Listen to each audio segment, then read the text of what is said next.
Vamos a mirar Mateo capítulo 18, a proseguir en el versículo 6. Vamos a ver qué continúa diciendo Jesucristo en el versículo 6 hasta el versículo 9. Dice así: y cualquiera que haga tropezar a alguno de estos pequeños que creen en mí, mejor le fuera que se le colgase al cuello una piedra de molino de asno y que se le hundiese en lo profundo del mar. Ay del mundo por los tropiezos, porque es necesario que vengan tropiezos, pero ay de aquel hombre por quien viene el tropiezo. Por tanto, si tu mano o tu pie te es ocasión de caer, córtalo y échalo de ti. Mejor te es entrar en la vida cojo o manco, que teniendo dos manos o dos pies, ser echado en el fuego eterno. Y si tu ojo te es ocasión de caer, sácalo y échalo de ti. Mejor te es entrar con un solo ojo en la vida, que teniendo dos ojos, ser echado en el infierno de fuego. Esta pequeña porción que nos está narrando Mateo en labios de nuestro Señor Jesucristo, puedo decir que el título es algo muy sencillo: los tropiezos o el tropezar. El versículo 6 y 7 está haciendo énfasis en los que me hacen tropezar, los de afuera, los que me hacen tropezar. Pero el versículo 8 y 9 va a hacer referencia a mi responsabilidad en el tropezar. Los que me hacen tropezar y mi responsabilidad al tropezar. Vamos a desarrollar, hermanos, y que sea el Espíritu Santo guiándonos en este pasaje. Voy a volver a leer versículos 6 y 7. Los que me hacen tropezar. Dice así: y cualquiera que haga tropezar a alguno de estos pequeños que creen en mí, mejor les fuera que se le colgase al cuello una piedra de molino de asno y que se le hundiese en lo profundo del mar. Ay del mundo por los tropiezos, porque es necesario que vengan tropiezos, pero ay de aquel hombre por quien viene el tropiezo. Los que me hacen tropezar. Esas personas que me hacen tropezar no son creyentes, no son hijos de Dios regenerados o nacidos de nuevo. De acuerdo al versículo 7, esas personas son del mundo, y el mundo hace referencia a la humanidad corrupta y caída. ¿Dónde se pueden encontrar este tipo de personas que nos hacen tropezar o que me hacen tropezar? Estas personas se encuentran localizadas en la iglesia visible o fuera de ella. ¿Y cuál es el propósito de estas personas no creyentes, no regeneradas, que no son hijos de Dios? Hacernos tropezar. Este tipo de personas cometen el grave pecado de tratar de hacer pecar a los verdaderos creyentes, a los verdaderos hijos de Dios. Y estuve mirando tropezar en el griego. Y quiero decirles que esta palabra tropezar es rica y abundante en su significado y por lo tanto en su aplicación. Tropezar indica extraviar. Ay de aquel que me quiera hacer extraviar. Tropezar indica hacer pecar. Ay de aquel hombre que me quiera hacer pecar. Tropezar indica poner en el camino tentación para caer y por lo tanto ejecutar o hacer el mal. Pero también tropezar indica tratar de seducir a través del engaño, colocando una trampa. Repito, ay de aquel que me quiera hacer tropezar. Ay de aquel que me quiere extraviar, hacer pecar, o que pone en mi recorrido la tentación para hacerme caer y por lo tanto llevarme a hacer el mal. Ay de aquel que trata de seducir al creyente, al Hijo de Dios, a través del engaño, colocando trampas. Ay de aquel, dice el Señor. Este tipo de personas son las que planean y maquinan contra un Hijo de Dios. ¿Por qué Jesús está expresando estas palabras? Jesús expresa estas palabras porque un hijo es demasiado, sumamente valioso para Jesucristo su Hijo. Es demasiado importante, es precioso para Él. Es como un padre defendiendo a su hijo o una osa a sus cachorros. Representamos mucho para el Señor. ¿Saben por qué? Porque Él nos compró con su preciosa sangre. Dice la Escritura que usted y yo fuimos rescatados de nuestra vana manera de vivir, la cual se prometió a los padres, y fuimos comprados no con cosas corruptibles como oro o plata, sino con la sangre preciosa de Jesucristo, el Cordero inmolado, destinado desde antes de la fundación del mundo, pero manifestado en estos postreros días por amor a nosotros, su iglesia y su pueblo. Por esa razón, por el precio tan inigualable que paga Jesucristo, el Hijo de Dios, o Dios Padre a través de su Hijo, para rescatarnos a nosotros. Por eso somos de tanto valor para Él, y por eso Él, su indignación hacia aquellos que nos incitan a pecar contra el Señor. ¿Qué dice Jesús en relación a este tipo de personas? Mire lo que Él expresa, es algo fuerte, demasiado fuerte. Dice así: mejor le fuera a esa persona que me quiere engañar, seducir, tentar y hacer pecar. Mejor le fuera que se le colgase al cuello una piedra de molino de asno. Jesucristo no está haciendo referencia a un molino manual. El Hijo de Dios está haciendo referencia a dos piedras pesadas. La que estaba encima era una encima de la otra. La que estaba encima tenía un orificio en el centro. Allí se introducía el grano. Y era tan pesada, tan grande esta piedra, que tenía que ser movida por la fuerza de un asno. A ese tipo de molino es el que se está refiriendo Jesucristo, el Hijo de Dios, para aquellos que incitan al creyente, al Hijo de Dios, a pecar.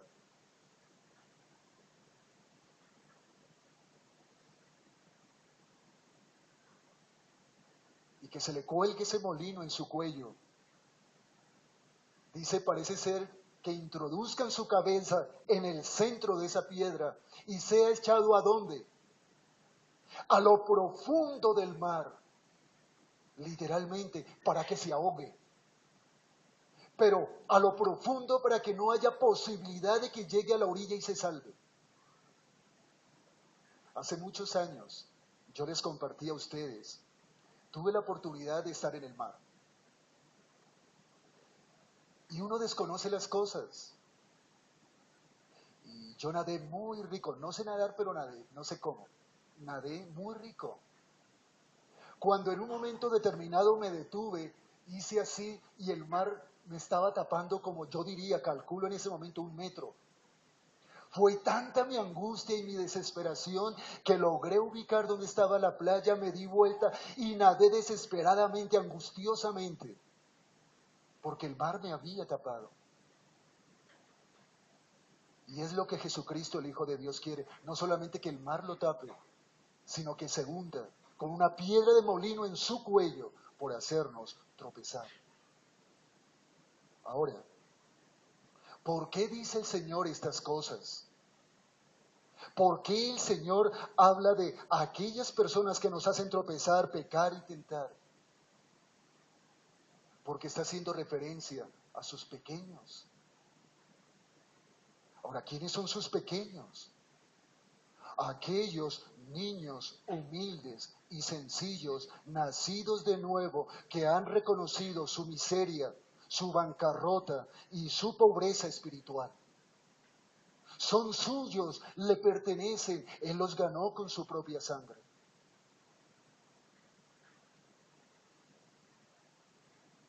Y Dios, el Señor, anhela, o mejor, no sé cuál palabra usar, es mejor que se le cuelgue ese molino para que tenga una muerte horrenda, horrible, por causa de querernos hacer tropezar.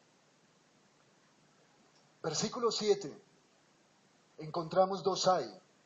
Ay del mundo por los tropiezos, porque es necesario que vengan tropiezos, pero ay de aquel hombre por quien viene el tropiezo. Ahí encontramos un ay. Ese ay es una denuncia. Hay una denuncia de Jesucristo hacia el mundo. ¿Y quién es el mundo? La humanidad ajena a la vida de Dios. Una humanidad cargada de pecado y sujeta a la ira de Dios. Y Hendrickson decía algo importante, y me identifico con él, por supuesto. Hendrickson decía, ¿por qué no clamar a Dios para que estas personas se arrepientan? Que se arrepientan los que inducen a los creyentes a pecar y así puedan entrar en el reino de los cielos.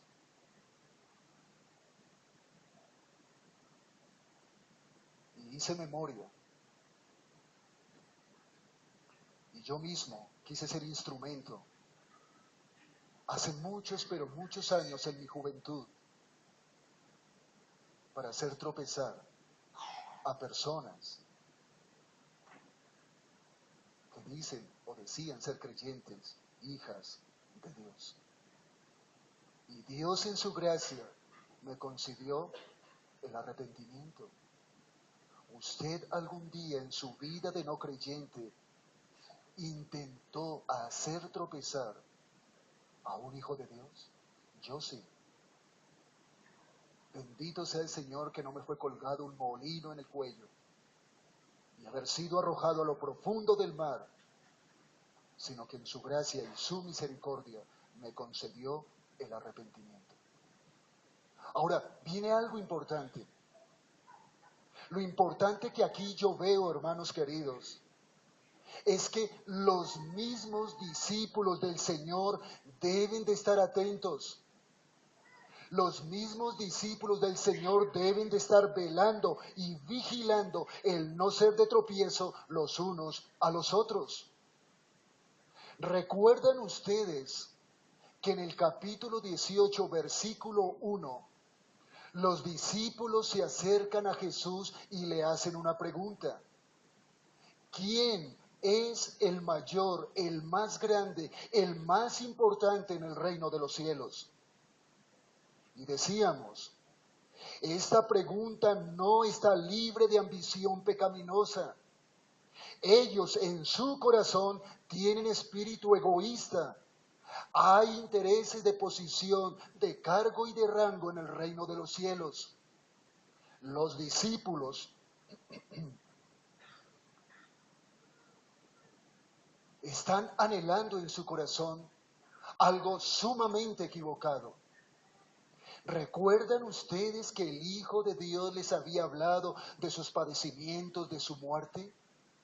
Se ponen demasiado tristes, pero al poco tiempo olvidan estas cosas y piensan en el lugar, la posición y el reconocimiento. Así que la pregunta que ellos hacen no está bien. Y en el versículo 2, Jesús usa una ilustración, un niño. Y en el versículo 3, Jesucristo, el Hijo de Dios, hace una exhortación. ¿Cuál es la exhortación?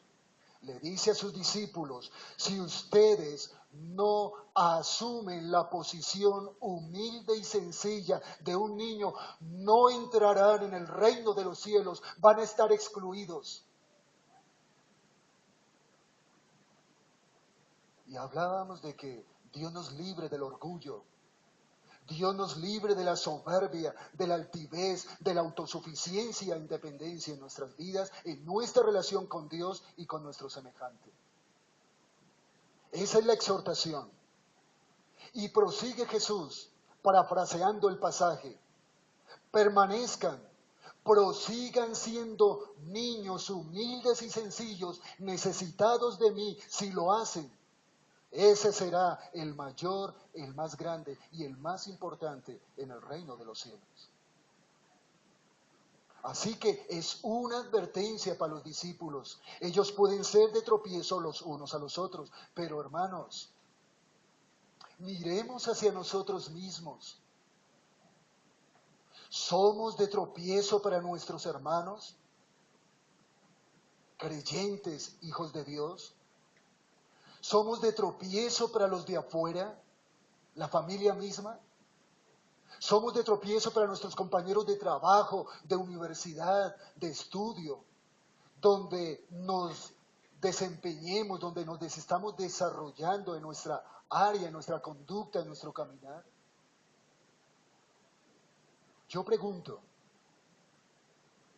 ¿he sido de tropiezo hacia usted, hermano? ¿Lo he desalentado, desanimado, agraviado o juzgado incorrectamente? ¿Lo he ofendido? ¿Lo he herido?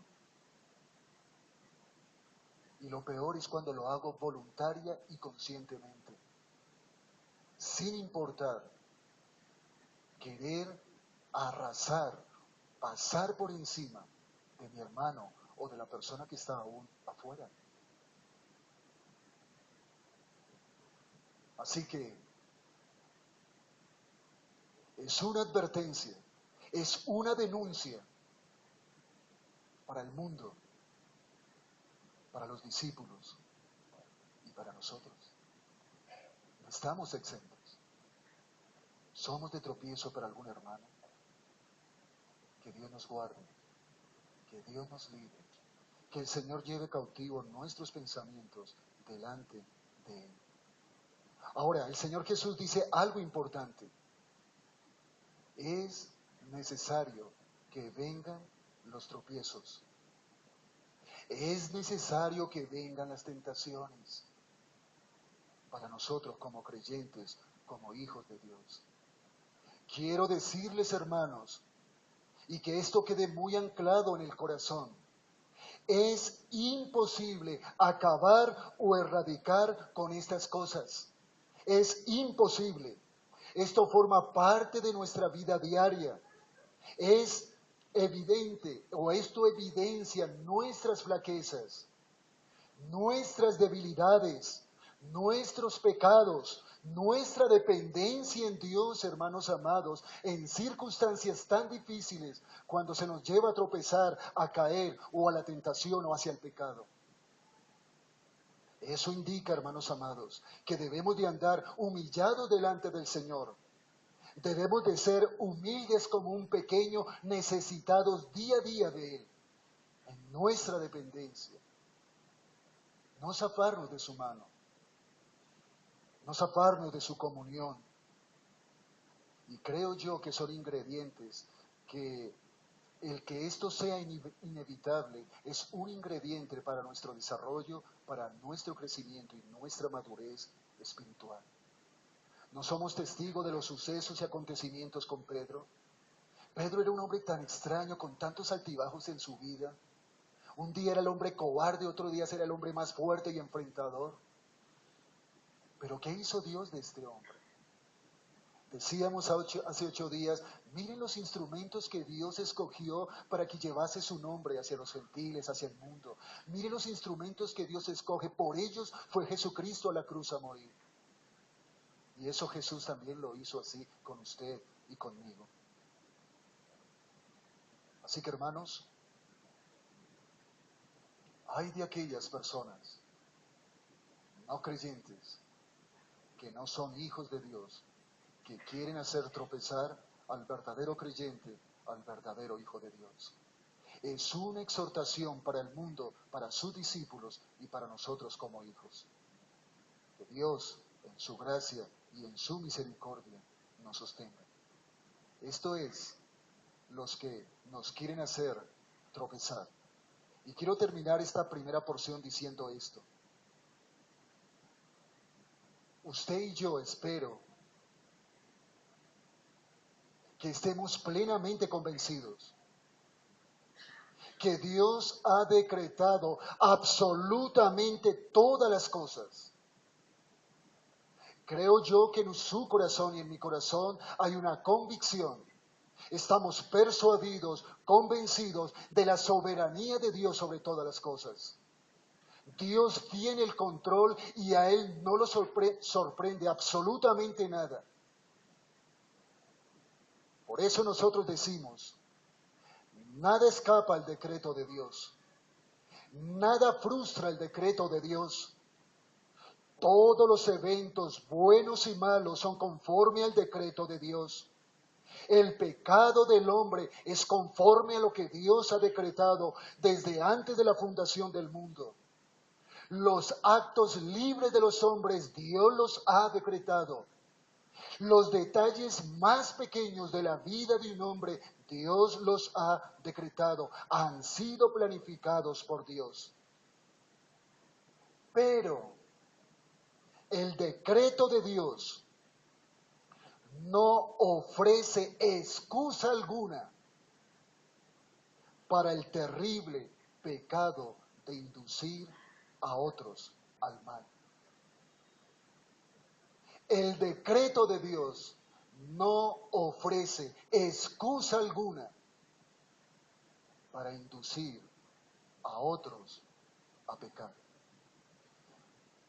Miremos este versículo, Lucas 22:22.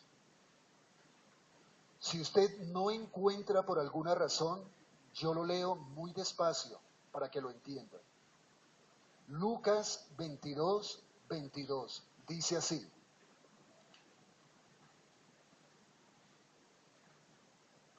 Lucas 22:22. A la verdad, el Hijo del Hombre va. ¿Hacia dónde estaba siendo conducido el Hijo de Dios? Hacia los padecimientos y la muerte de cruz. A la verdad, el Hijo del Hombre va, según lo que está determinado. Dios ya lo había determinado conforme a sus designios eternos, acorde a su decreto eterno. Pero miren esto. Y ahí está el pero, es el contraste. Pero hay de aquel hombre por quien es engañado. Yo diría, es el equilibrio perfecto que la Escritura nos muestra en relación al decreto de Dios y la responsabilidad del hombre. El hombre es total y absolutamente responsable. En este caso, Judas habrá entregado al Hijo de Dios. Pero en este caso, al mundo, a los discípulos y a nosotros mismos, si hacemos tropezar a algún hermano o a alguna persona. Muy bien. Vamos ahora a detenernos en la segunda porción. Mi responsabilidad al tropezar. ¿Qué equilibrio nos da las Sagradas Escrituras? Vamos a leer la segunda porción. Dice así. Por tanto, si tu mano o tu pie te es ocasión de caer, córtalo y échalo de ti. Mejor te es entrar en la vida cojo o manco que teniendo 2 manos o 2 pies ser echado en el fuego eterno. Y si tu ojo te es ocasión de caer, sácalo y échalo de ti. Mejor te es entrar con un solo ojo en la vida que teniendo 2 ojos ser echado en el infierno de fuego. Mi responsabilidad al tropezar. ¿Usted no ha percibido? Mi hijo cayó en la droga porque fue inducido. Mi hijo cayó, voy a hablar así, hermano, cayó en inmoralidad porque dio con este tipo de persona. Es que me volví alcohólico, tomé mucho tiempo por causa de mis compañeros o de mis amigos, siempre en un sentido responsabilizando al hombre. Y la verdad es esa. Nosotros no podemos, hermanos, siempre decir, es él el culpable. Tengo que mirar hacia mi propio corazón y decir, soy yo el culpable. Tenemos que asumir la responsabilidad de nuestros actos. Casi siempre, por regla general, cuando yo estoy mal en mi relación con Dios y con mis hermanos, yo le echo la culpa a ustedes. Son ustedes, hermanos, los que no hacen que yo camine conforme a la voluntad de Dios. El problema no son ustedes, el problema soy yo. Pero por naturaleza. Adán, ¿qué hiciste? La mujer que tú me diste. Y va el Señor y le pregunta, Eva, ¿qué hiciste? La serpiente me engañó. Ninguno de los dos asumió su responsabilidad. Uno, como hombre, debe de aprender a asumir la responsabilidad de sus actos. Es que mi esposa no me volvió a mirar o no me volvió a querer y por eso hice esto. No, la esposa no tiene nada que ver, soy yo quien tomo mis decisiones. Y cada uno de nosotros, de una manera responsable e íntegra, tiene que ser consciente de sus actos y de sus actos. Ya hablé de la responsabilidad. Estos 2 versículos, 8 y 9, Mateo ya nos lo había mencionado. Miremos, hermano, Mateo 5, 29, 30. Dice así, Mateo 5, 29 y 30. ¿Y saben qué me llama la atención de Mateo 5, 29 y 30? Que está hablando dentro de un contexto del 7º mandamiento, no adulterarás. Miren el contexto que tiene Mateo. Leámoslo todo. Mateo capítulo 5, versículo 27. Oíste que fue dicho, no cometerás adulterio. Es el 7º mandamiento. Pero yo os digo que cualquiera que mira a una mujer para codiciarla, ya adulteró con ella en su corazón. Caballeros, quizás yo me jacto de decir, nunca he tenido una relación sexual con una mujer que no sea mi esposa. Pero ¿cómo es mi corazón? Y mi corazón, ¿cómo interfiere con mis ojos? O con mis manos para tocar, o con mis pies para llevarme a un lugar que no debo.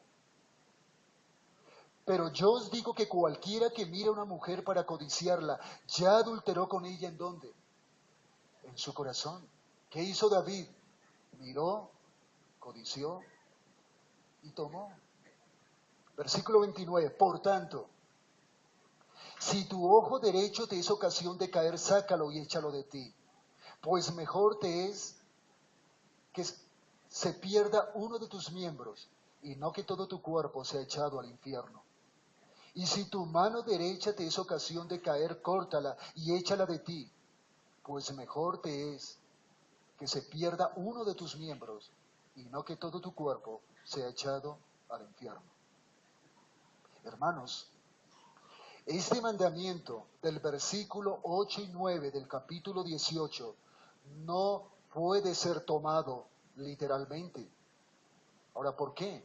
Piensen en esto. Yo tengo 2 ojos. Mis 2 ojos, como usted, hermano. Si yo quito un ojo, con este con el que me quede. Si yo quito mi ojo derecho con el izquierdo, me queda para pecar contra el Señor. Puedo hacerlo. Tengo 2 brazos. Si yo me mando a quitar un brazo, me queda este y con este puedo pecar aún sin los 2. Tengo 2 pies, si me quito un pie, con un solo pie puedo llegar a donde anhela mi corazón. Así que este mandamiento no se puede tomar literalmente, sacar un ojo, cortar una mano o un pie. Sin pies puedo llegar, sin manos puedo tocar, aún sin ojos puedo sentir. El ojo, la mano o el pie simboliza o representa la ocasión de caer. El ojo, la mano, el pie es un símbolo o una representación.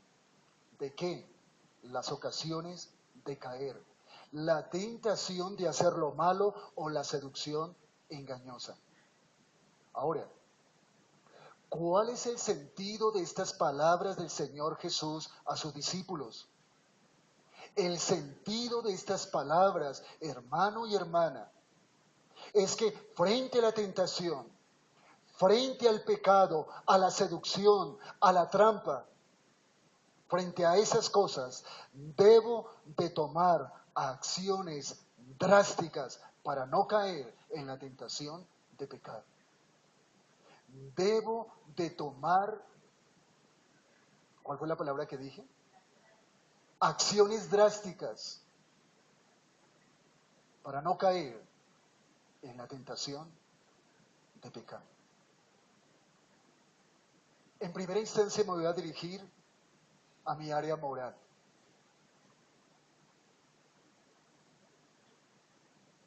Caballeros, hombres, no olviden que los fariseos se jactaban. Yo no tengo relación sexual con ninguna otra mujer que no sea mi esposa. Pero codiciaban con sus ojos pecando en su corazón.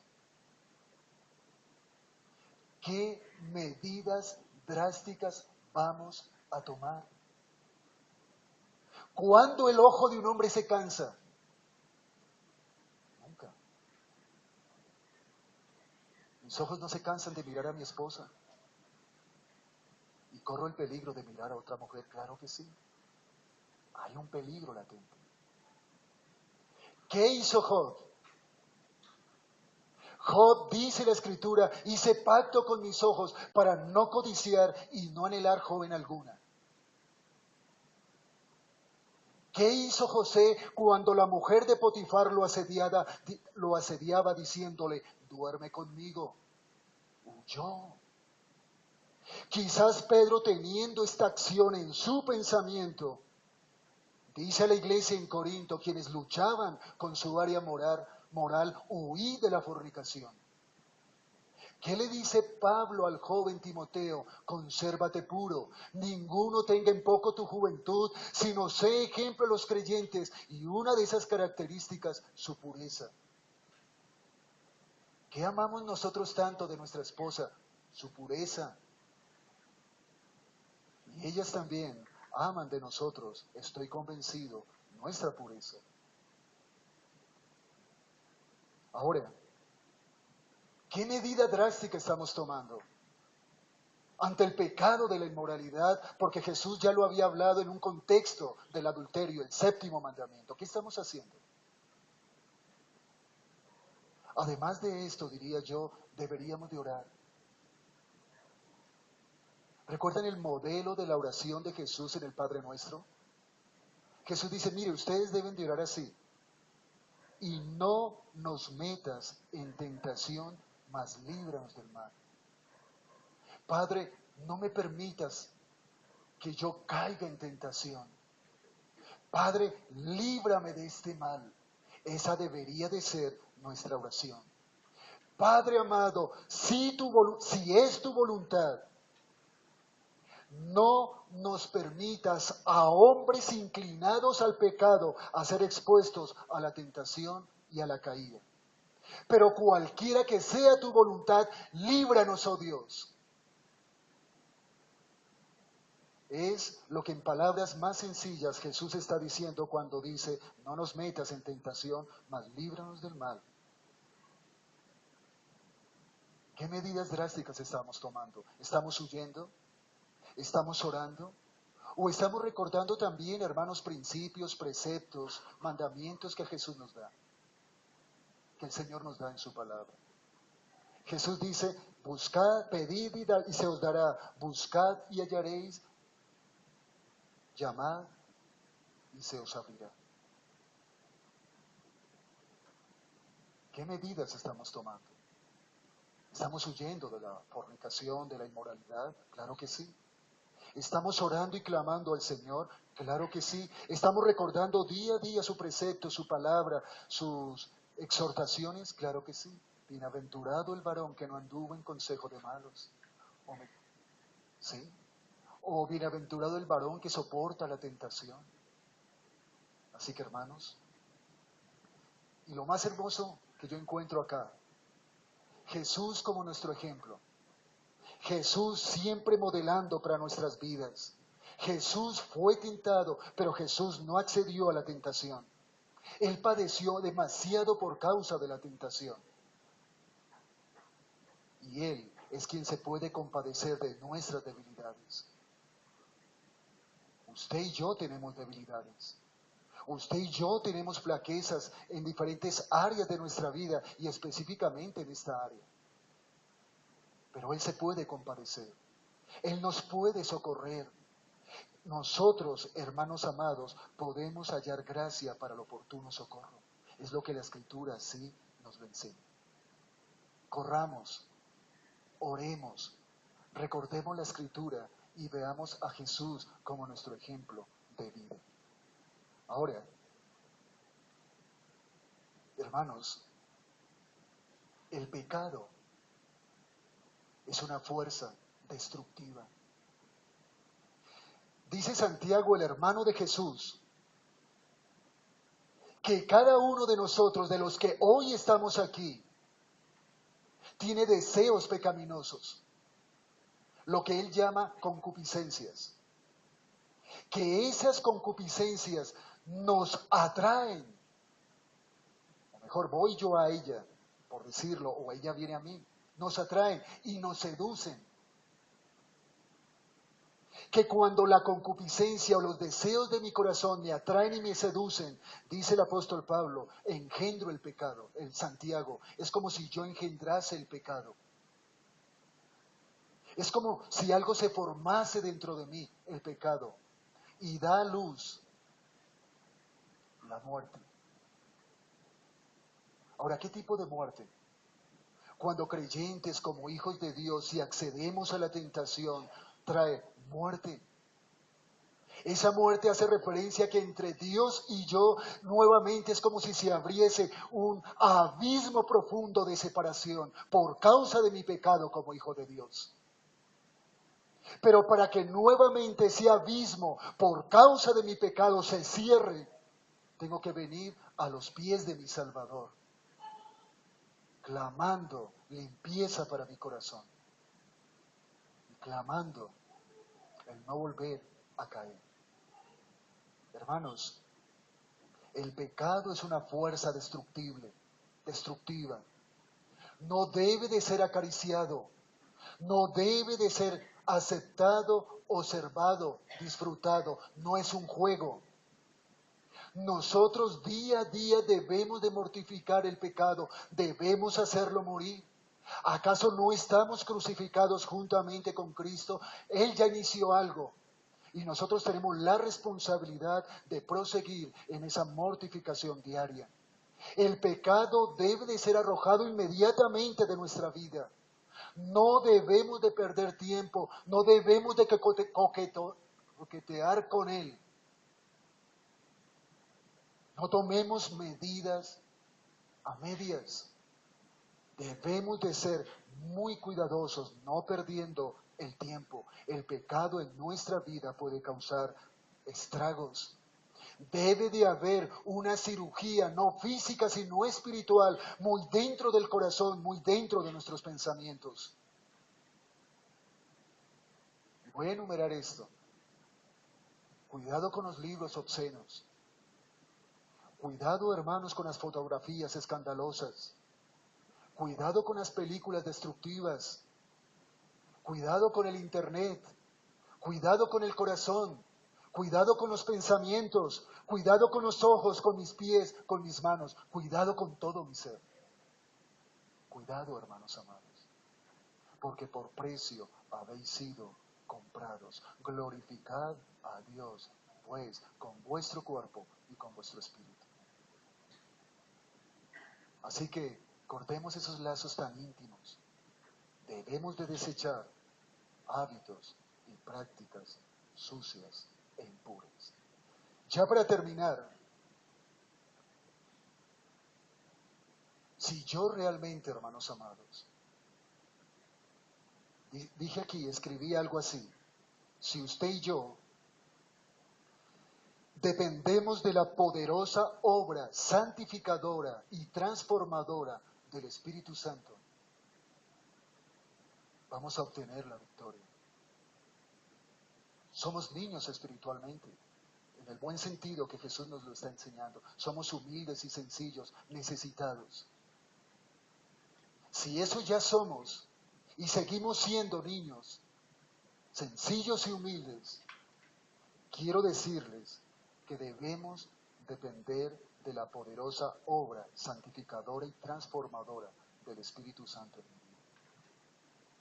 Yo no sé, creo, cuando el Espíritu Santo halló morada en mi cuerpo, se inicia una transformación, un proceso de crecimiento, y seguiremos en ese crecimiento hasta que el Señor venga. Pero también quiero decir algo, es un contraste.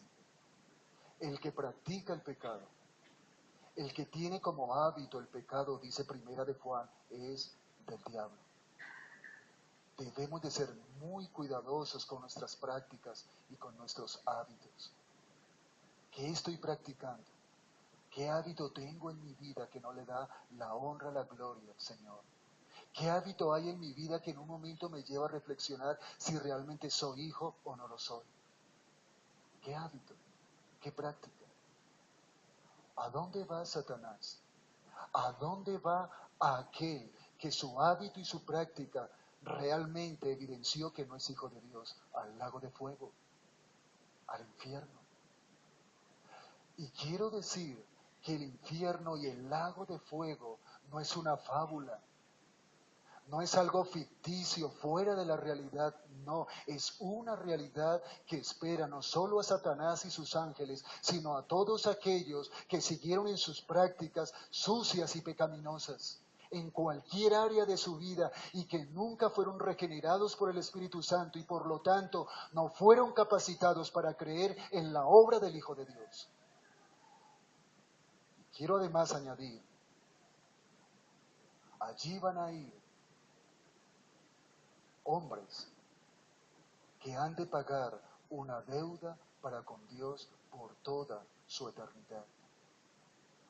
Van a estar excluidos de la presencia de Dios por toda la eternidad. Es el fuego que nunca apaga, el horno que nunca deja de humear, el gusano que no muere, allí llanto y crujir de dientes, ajenos a la vida de Dios. Así que arrepentíos, dice el Señor. Arrepentíos. Y que el Señor en su gracia y en su misericordia nos sostenga. Hermanos, esto que acabamos de leer es una advertencia para creyentes y para no creyentes, para nosotros también. Y voy a terminar leyendo un pasaje y que estemos meditando en él. Voy a leerlo y ya les digo la cita. Dice así: no os unáis en yugo desigual con los incrédulos, porque ¿qué compañerismo tiene la justicia con la injusticia? ¿Y qué comunión la luz con las tinieblas? ¿Y qué concordia Cristo con Belial? ¿O qué parte el creyente con el incrédulo? ¿Y qué acuerdo hay entre el templo de Dios y los ídolos? Porque vosotros sois templos del Dios viviente, como dijo: Habitaré y andaré entre ellos y seré su Dios, y ellos serán mi pueblo, por lo cual salí de en medio de ellos, dice el Señor. Y no toquéis lo inmundo, ni siquiera palparlo. Y yo os recibiréis, os recibiré, y seré para vosotros padre, y vosotros me seréis hijos e hijas, dice el Señor Todopoderoso.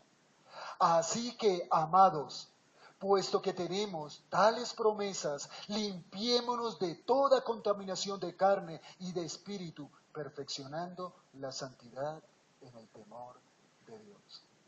Que Dios nos sostenga y que Dios nos ayude a vivir conforme a su divina voluntad.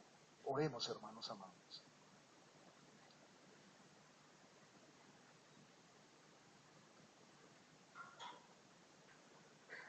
Y Padre, una vez más, gracias, oh Dios del cielo, porque tenemos la libertad de abrir las Sagradas Escrituras. Tenemos la libertad de congregarnos. Tenemos la libertad de adorarte, Señor, con nuestros labios y con nuestra vida. Padre bendito, mi clamor a ti, Señor, es para que en tu gracia y en tu misericordia tú nos sostengas, Señor, en nuestro peregrinar, en nuestro diario andar delante de ti. Señor amado, ayúdanos a tomar decisiones drásticas en relación al pecado. El pecado es destructivo, el pecado es dañino, afecta nuestra relación contigo y con los demás. Ten misericordia de mí, decía el publicano, delante de ti, aún sin alzar sus ojos, delante de tu templo, Señor.